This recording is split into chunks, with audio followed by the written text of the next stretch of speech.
আমি নাত বউয়ের মুখ দেখবো সীতাহার দিয়ে।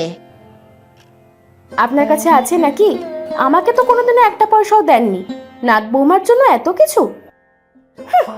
ও ঠাকুমা, সবই তো নাত বৌমার জন্যে, আমাকে কিছু দেবে না ঠাকুমা?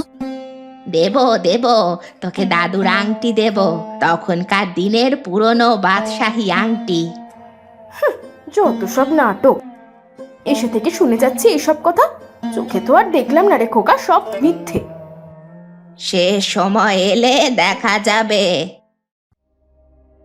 আমার মনে হয় এই বাক্সের মধ্যেই সব আছে, তাই জন্য এই বাক্সটাকে আগলে আগলে রাখে। আজকে মনে হয় ভুল করে লুকোতে ভুলে গেছে, দেখা যাচ্ছে। আমি যাই গিয়ে দেখি তো। প্রতিমা দেবী ঘরের ভেতরে প্রবেশ করে চুপি চুপি, আর গয়নার বাক্সে হাত দিতে যাবে এমন সময় প্রতিমা দেবীর শাশুড়ি মায়ের ঘুম ভেঙে যায়। চোর চোর! এ কি বৌমা, তুমি তুমি আমার জিনিস চুরি করতে এসেছো?